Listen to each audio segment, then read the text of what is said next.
आप सभी का मेरी राम कथा में बहुत बहुत स्वागत है। तो राम कथा में मैंने आपको सुनाया कि जो वो कैकई है तो कैसे को वन में जाती हैं और फिर राजा दशरथ कैसे वहां जाते हैं और उनको कितना दुख प्राप्त होता है कैकई के वचनों से। ये सब मैंने आपको सुनाया। अब आगे मैं आपको सुना रही हूँ कि जब सुमंत्र जी जाते हैं और ये संदेशा देते हैं कि राजा राम तो भी बन नहीं पाए, राम ही हैं। तो जाकर के सुमंत्र जी के कई के महल से जब वो जाते हैं तो राम जी को ये बताते हैं कि राजा दशरथ आपको याद कर रहे हैं और आप तुरंत ही जितना ही शीघ्र जा सके उनके पास जाइए। ये सुनकर के रामचंद्र जी बहुत ही तेज से वो कैकई के महल की तरफ जाते हैं और वहां जा कर के राजा दशरथ को देखते हैं कि वो ऐसे ही जमीन पे पड़े हैं और मूर्छित पड़े हैं। तो वो पूछते हैं अपनी माँ कैकई से कि माँ, ये कैसी स्थिति पिताजी की कैसे हो गई। तो वो कहती है कि मैंने तो कुछ किया नहीं, मैंने तो इनसे 2 वर मांगे थे और तो मेरा कोई नहीं जानती कि किस बात से इनको इतनी दुख हो गया है और ये ऐसे पड़े हुए हैं। और जब रामचंद्र के आने का समाचार दशरथ के कानों में पहुंचता है तो वो मूर्छित हैं, लेकिन राम जी के स्नेह से बहुत ही विह्वल हैं। और वो ऐसे देखते हैं, जब उनकी मूर्छा दूर होती है तो वो राम को ऐसे देखते हैं कि जैसे सांप को अपनी खोई हुई मणि मिल गई हो, जिससे वो इतना प्रसन्न हो रहा हो। लेकिन दशरथ जी के आंखों से आंसुओं की धार बहती है और वो कुछ बोलते नहीं हैं और रघुनाथ जी को अपने हृदय से लगाते हैं। जब रघुनाथ जी उनके अपने पिताजी का चरण स्पर्श करते हैं तो दशरथ जी रघुनाथ जी को अपने हृदय से लगा लेते हैं और बोल तो नहीं पाते हैं मुख से कुछ, लेकिन मन ही मन वो महादेव का स्मरण करते हैं। कहते हैं, हे सदाशिव, आप मेरी विनती सुनिए। आप आशुतोष हैं, शीघ्र प्रसन्न होने वाले हैं और औढ़र दानी हैं, मुंह मांगा देने वाले हैं। अतः मुझ पर इतना आप कृपा कर दीजिए कि रामचंद्र को ऐसी बुद्धि दे दीजिए जिससे कि वो मेरे वचनों को त्याग करके और घर ही में रहें, वन को ना जाएं। ऐसे दशरथ जी पड़े हुए हैं और भगवान शिव से प्रार्थना कर रहे हैं कि जगत में चाहे मेरा अपयश हो जाए, चाहे मेरा पुण्य नष्ट हो जाए, चाहे मुझे स्वर्ग ना मिले, मुझे चाहे जितना दुख सहना पड़े, लेकिन राम मेरी आंखों से ओट ना हो। हे प्रभु महादेव जी, आप कुछ ऐसा कर दीजिए कि रघुनाथ जी वन को ना जाएं और यही घर में रहें। इतने दीन होकर के और वो भगवान शिव से विनती कर रहे हैं, लेकिन कहते हैं कि जो लेख लिखा है उसको मिटाया नहीं जा सकता है। तो वही यहाँ है कि जो भगवान के राम के जीवन में लिखा है कि उनको अपनी मर्यादा स्थापित करनी है और आगे उनको क्या कार्य करना है, तो वो उनके भाग्य में लिखा है, तो उसको मिटाया नहीं जा सकता है। ये सब देख करके रामचंद्र जी जो हैं वो अपने पिता के पास आते हैं और उनके चरणों में सर झुकाते हैं। कहते हैं, पिताजी, इतनी छोटी सी बात के लिए आप इतना दुख सह रहे हैं कि मैं बन जाऊंगा, ये सोच के आप दुखी हो रहे हैं। आप प्रसन्न होकर और मुझे बन जाने दीजिए, मुझे आज्ञा दीजिए और मैं आपके वचनों के और माता के वचनों का पालन कर सकूं। अगर मैं माता पिता के वचन को पालन करूंगा तो मेरे लिए चारों पदार्थ मेरी मुट्ठी में रहेंगे, जैसे अर्थ धर्म काम मोक्ष। ये चारों पदार्थ मेरी मुट्ठी में रहेंगे। मैं अपने माता पिता के वचनों को पालन करना चाहता हूँ, आप मुझे आज्ञा दीजिए। आपकी आज्ञा पालन करके और जन्म का फल पाकर मैं जल्दी ही लौट आऊंगा, अतः कृपया आज्ञा दीजिए। माता से विदा मांग आता हूँ, फिर आपके पैर लगकर प्रणाम करके वन को चलूंगा। राम जी कहते हैं, जा करके माता कौन, कौशल्या माता से आज्ञा मांग करके आता हूँ, फिर आपके चरणों में प्रणाम करके मैं वन को जाऊंगा। ऐसे कहकर रामचंद्र जी वहां से चले जाते हैं।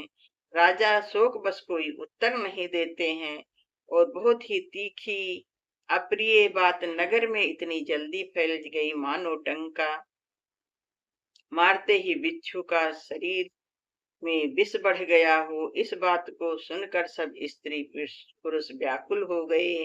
वन में आग लगी हो ऐसे वो उलझन में हो गए हैं। अभी कहाँ राम के राज्याभिषेक की तैयारी हो रही थी, और फिर कहाँ ये सब होने लगा। तो इसीलिए सब बहुत ही दुखी हो गए हैं नगर के लोग, और यह सुन करके सब मुरझा गए हैं कि अब राम का राज्य तिलक नहीं होगा और राम को अब बन जाना है। ये सुनते ही सब लोग अपना सिर पीटने लगते हैं और मुरझा जाते हैं, और कोई किसी को धीरज नहीं दिला पाता है। इतना सबके हृदय में विषाद भरा हुआ है, इतना सबके हृदय में दुख है कि कोई किसी को संभाल नहीं पाता है। वो सोचते हैं, कहाँ राम हम लोग के राजा बनने वाले थे, आज उनका राज्याभिषेक होने वाला था, और इधर देखो ये समाचार आ रहा है कि राम बन को जा रहे हैं। ये सुनकर सब बहुत दुखी हो जाते हैं, और सबके जो आंसू हैं वो बहते बहते सूख जाते हैं। शोक हृदय में नहीं समाता है, जानो अवध पर कितनी बड़ी मुसीबत और दुख की घड़ी आ गई है। सब मेल मिल गए थे, सब संयोग ठीक हो गया था। इतने में ही विधाता ने क्या बात बिगाड़ दी कि जहां तहां लोग केकई को गाली दे रहे हैं। इस पापनी को क्या सूझ पड़ा जो इसने छाए घर पर आग लगा दी। सब लोग अब केकई को कोस रहे हैं कि इस पापनी को क्या सूझा जो उसने सुख से भरे हुए इस घर आंगन में आग लगा दी है। वो अपने हाथ से अपनी आंखों को निकालकर आंखों के बिना देखना चाहती है, और अमृत फेंक कर विष चखना चाहती है। ये कुटिल कठोर दुर्बुद्धि और अभागिनी के कई रघुवंश रूपी बांस के बन के लिए अग्नि हो रही गई है। सभी लोग केकई को बहुत ही भला बुरा कहते हैं कि ये तो रघुवंश के बांस का जो बन है उसमें अग्नि के समान हो गई है। बहुत से प्रकार के सब लोग उसको भला बुरा कहते हैं, दुर्बुद्धि कहते हैं। पत्ते पर बैठकर उसने पेड़ को काट डाला, सुख में शोक का टाट टट कर रख दिया। श्री रामचंद्र जी इसे सदा प्राणों के समान प्रिय थे, फिर ना जाने किस कारण उसने ये कुटिलता ठानी। सभी लोग बहुत दुखी हैं, कहते हैं कि इनको तो श्री रामचंद्र जी के कई को अपने प्राणों से प्यारे थे, तो फिर पता नहीं ये किस कुटिलता के कारण ऐसा कर के बैठी हैं। कवि सत्य ही कहते हैं कि स्त्री का स्वभाव सब प्रकार से पकड़ में आने योग्य नहीं है, भेद भरा होता है। अपनी परछाई भी पल्ले ही पकड़ ली जाए, स्त्री के चाल को नहीं समझा जा सकता है। क्या कहते हैं कवि कि स्त्री के स्वभाव को नहीं पकड़ा जा सकता है। अपनी परछाई आप भले पकड़ लें, लेकिन उसकी चाल को नहीं समझ सकते हैं। आग क्या नहीं जला सकती, समुद्र में क्या नहीं समा सकता, अबला कहाने वाली परबल स्त्री जात क्या नहीं कर सकती, और जगत में काल किसको नहीं खाता।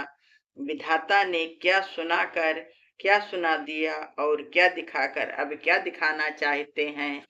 एक कहते हैं कि राजा ने अच्छा नहीं किया, दुर्बुद्ध के कई को विचार कर वर नहीं दिया।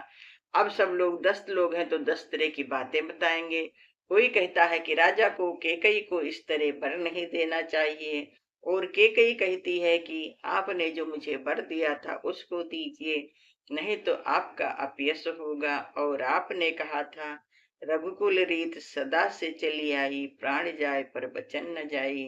अब दशरथ बहुत दुखी हैं, उन्होंने केकई को वर दे दिया है, और रामचंद्र जी कौशल्या के महल में गए हैं। उनसे वो कौशल्या से वन जाने के लिए विदा मांगते हैं, और केकई जो है वो राम को वन जाने के लिए तो कह ही चुकी है। फिर आते हैं दशरथ के पास और उनके चरणों में सर झुका करके और वन जाने के लिए प्रस्थान करते हैं। लेकिन राजा दशरथ जो हैं वो मूर्छित हैं, इतने दुखी हैं कि वो अपने मुंह से एक शब्द नहीं बोल पाते, और राम को एक टक देखते रहते हैं, निहारते रहते हैं, और उनके आंखों से आंसुओं की धार गिरती रहती है। और रामचंद्र जी अपने पिता को देखते हुए अपने माँ बाप की आज्ञा का पालन करने के लिए वन को प्रस्थान करते हैं। अब उन्होंने सभी राजसी वस्त्र उतार दिया है और मुनि का वेश धारण कर लिया है, और लक्ष्मण और माँ सीता के साथ वो वन के लिए प्रस्थान कर रहे हैं। तो आज की राम कथा में बस इतना ही। जय श्री राम, जय सीताराम, सीताराम सीताराम, जय श्री राम।